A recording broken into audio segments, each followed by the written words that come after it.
Okay, so we knew that the 49ers were facing a very daunting schedule as far as travel. Crisscrossing the country, obviously, West Coast based team is more likely to face a tougher travel schedule, but the 49ers had a lot of miles, nearly 30,000 travel miles on their schedule, plus four 10 a.m. Pacific time starts. They call those early body clock starts. So when this schedule came out last week, that was my first read on it. I said, you know what? The 49ers have a lot of travel. Only team with more travel miles was the Seattle Seahawks, also on the West Coast, a little bit more of a remote location compared to the rest of the NFL in the Pacific Northwest. So we knew all that. What we didn't know until we started looking a little bit closer at the schedule was that the 49ers are at a major rest disadvantage compared to their opposition. Warren Sharp has crunched the numbers, and you'll see down at the bottom of the screen, did the NFL screw the 49ers? You might think that's a little harsh. It's just a question. I'm posing it right now because take a look at this. 2023 NFL net rest edges. So this is the total days of extra rest versus a team's opponents over the course of the season. So say when the 49ers play the Jets, this is hypothetical. If the 49ers are coming off of 4 days rest and the Jets are coming off of 5 days rest, that's +1 in the net rest column for the Jets, -1 for the 49ers. You add it up over the course of the 18 weeks of the regular season. Speaking of the Jets, they have the most favorable schedule along with the Bears and Washington in this regard, +12 net rest days. Then you got Tennessee +11, Cleveland +10. All these teams are in the positive. And as you can see, most of the teams are clustered either in the positive or right under zero. So even Seattle and Las Vegas -4, that's not too bad. It's generally evening out over the course of the season. All right, so let's scroll down. Let's keep on scrolling down. Where are the 49ers? We're already at number 16. I don't see the 49ers. -17 LA. I still don't see the 49ers. I still don't see the Niners right now because the text title on the bottom is in the way. Let me hide it. There are the 49ers. -20.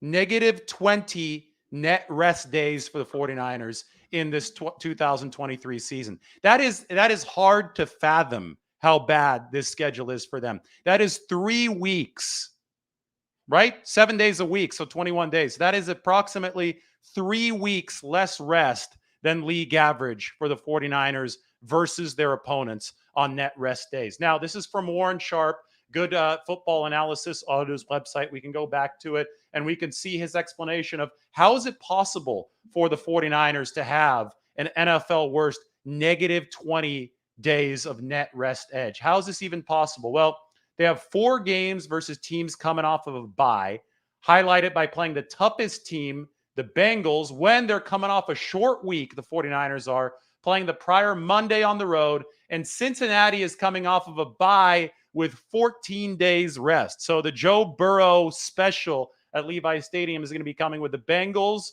on 14 days of rest, coming off of a bye, and the 49ers coming off of playing the prior Monday night, I believe, against Minnesota on the road. So they got to travel, and that could be a big trip. They could be staying in Ohio in between the Browns game and the Vikings game. I'm not sure if they will be, but it is definitely a possibility.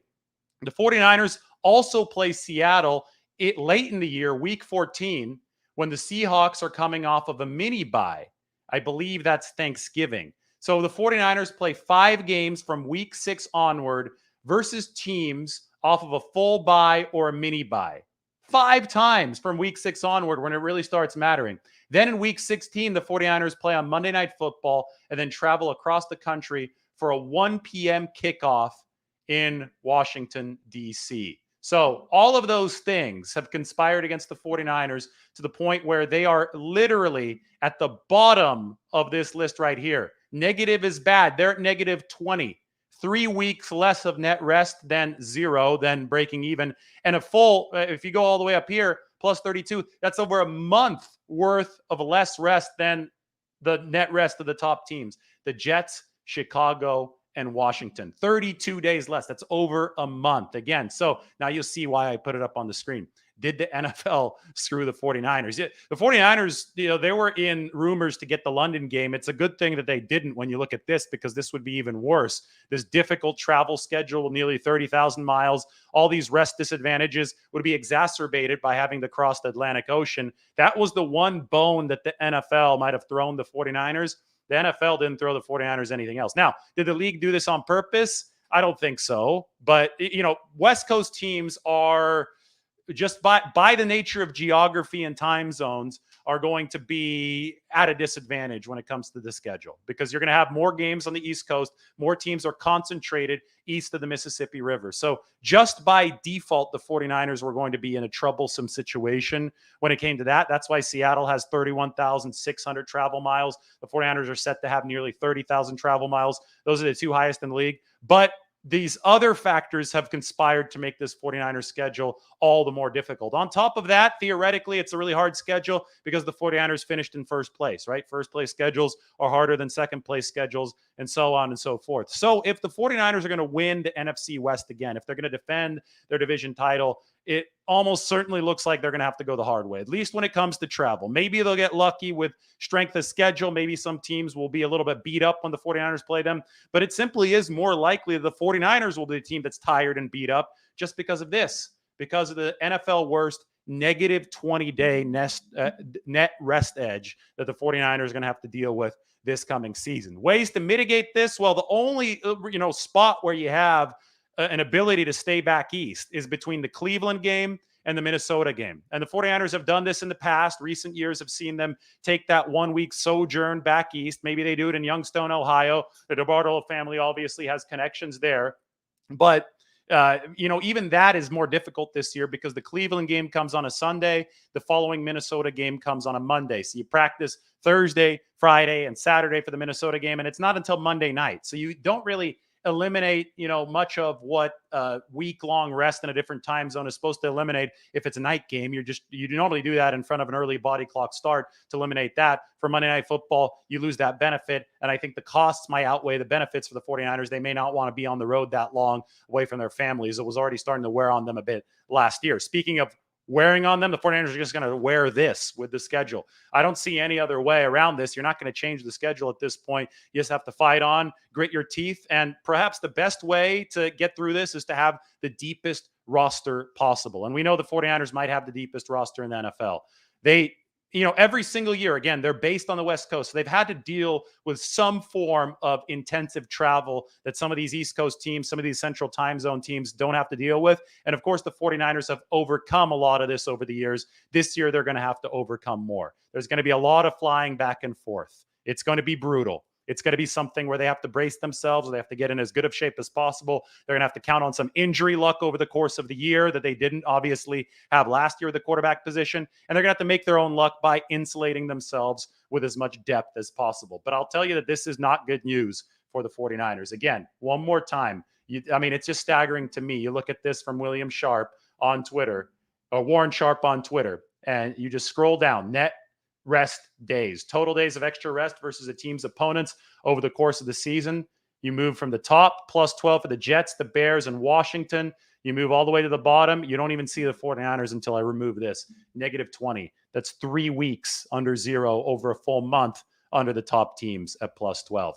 I have to say one word, ouch, for the 49ers. O-U-C-H. There's going to have to be a lot that they have to persevere against this year. Sometimes the luck of the draw is not good. I don't think that the NFL stepped up trying to punish the 49ers, but geography and whatever algorithm made this schedule certainly did put them in a tough bind for this 2023 season. Is the comment section as upset as I think that it might be? Mike just put ouch up on the screen. Yeah, the comment section is not happy. People think the NFL hates the 49ers. It's not easy when there are so few teams relatively on the West Coast compared to the East Coast. And you know how it is flying across country. It's, your travel schedule is going to be bad in that way. But this is just general schedule, right? This is general schedule. This is the algorithm putting the 49ers up against opponents who are coming off of a lot of rest. And the 49ers don't have bye weeks. at strategic times to help them. I think the 49ers bye, it comes in the middle of the season, which is one good thing about their schedule in week 9. But I think when they're coming off their bye, either their opponent's coming off a bye or their opponent also has a decent amount of rest. So I have to look at that. I think it's in week 10. So the 49ers don't have a counterbalancing measure that makes up for all of these buys and all of this extra rest that opponents are getting against them. And that's going to be really tough. There's going to be a lot of freshness against the 49ers who might be a little bit tired this year. And in a league where the margins are so tight, this absolutely makes a huge difference. This absolutely is something that can hurt the 49ers. 1 point, 2 points, 3 points. Those determine football games in the National Football League because everybody's really good. So you're looking for any edge that you can get. And the 49ers, unfortunately, are not going to get an edge when it comes to the travel and when it comes to the rest components of this schedule. Here's a more optimistic view from Martin. It's a nice trade-off since the schedule isn't hard at all. Well, my problem with this take is we don't know how hard the schedule is going to be. From year to year, teams change in strength. The NFL has gotten this parity thing down really, really tight. And that means that, a team that was 4-12 last year, they can surprise you and be 10-6, or I guess 4-13. They can be 10-7 this next year. They've added that 17th game. So it's really hard to gauge how hard the schedule is going to be until the season actually happens, because you could circle a game like Jacksonville on the schedule, right? A couple of years ago, Jacksonville was a terrible team. Entering last season, you probably weren't too afraid of Jacksonville. They ended up being a playoff team last year. So, and they won a playoff game. They beat the Chargers in that comeback. The 49ers do play Jacksonville this year. It's a much tougher game than it was for them in 2021. So it might balance out in the 49ers' favor that way, but you can't guarantee it until you see all of these teams actually play. This is a good question. Is this why the 49ers are always hurt? Because they're tired flying back and forth and they're playing fresher teams? Maybe, but I will say this. The 49ers do tire out opposing teams with their style. Maybe it's their style that leads to some of the injuries. Last year, there was no team that the 49ers played that turned around the next week and beat its opponent. For the season. For every single team that played the 49ers, their next week was a loss. The Chiefs, their next week was a bye, so they didn't have to lose. But it was something like 0-11, 0-12, maybe even 0-13 against future teams after playing the 49ers. So the 49ers play a punishing physical style. Probably a good thing that teams that have to play them get extra rest before playing them, but maybe those teams need extra rest after playing the 49ers as well. I think that speaks more to the 49ers injury rate because they do bruise. And when you do bruise, you're going to take a few bruises of your own because contact is contact. And for that reason, well, I mean, the 49ers are just going to have to grit their teeth against teams that may be coming off of more rest than them. All right, let's open it up to some more questions here. Do I think that Ronnie Bell makes the team? He looks good so far, but that is a deep position room. Yeah, I mean, that's going to be tough. I mean, why don't I open this up? Why don't we go 90-man depth chart right now? 49ers 90-man depth chart. Open it up on the screen. Let's see if I have Ronnie Bell on the inside looking in of this projection. I do. I have Ronnie Bell right here. So I do think Ronnie Bell makes the team. It's impossible to judge somebody or grade somebody off of rookie minicamp, but he did make a couple nice catches.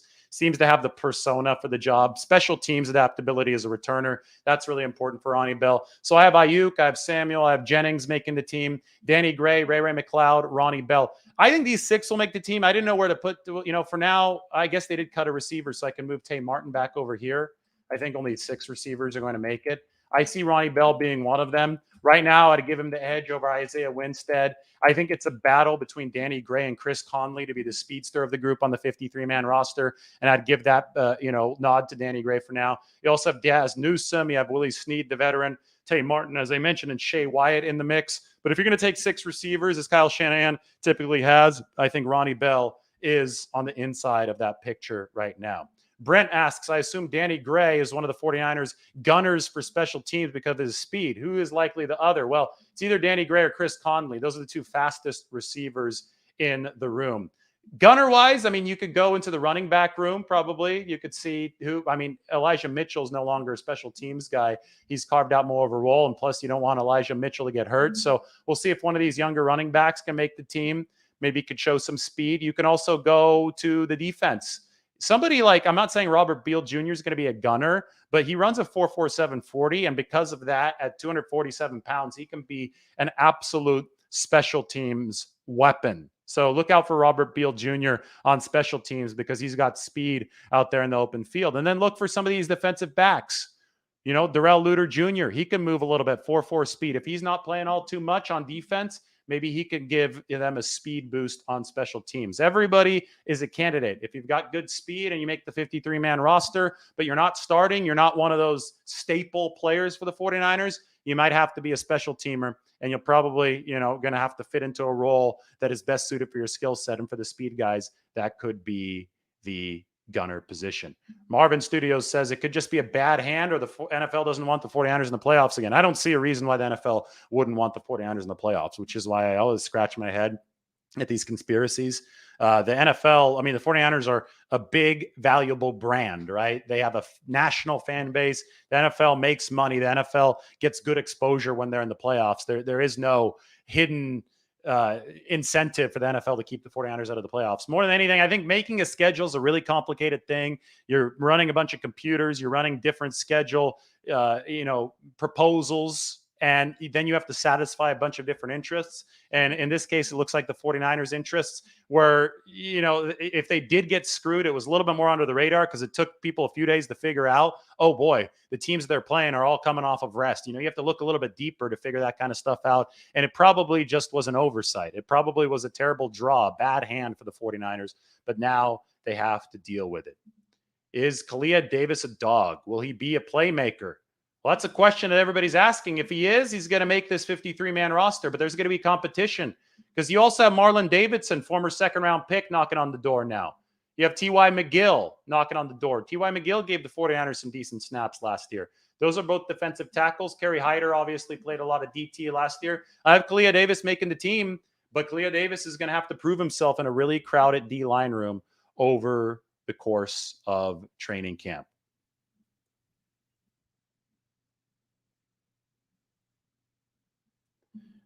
The 49ers do open the season on the road because of Levi's, due to one side getting fried by the sun. They don't want those early September games with that section of Levi's Stadium baking in the sun. All right. Looks like that's the extent of the questions here. Good stuff, everybody. 49ers, tough draw. Again, those of you just joining, -20 net rest days. That's bad.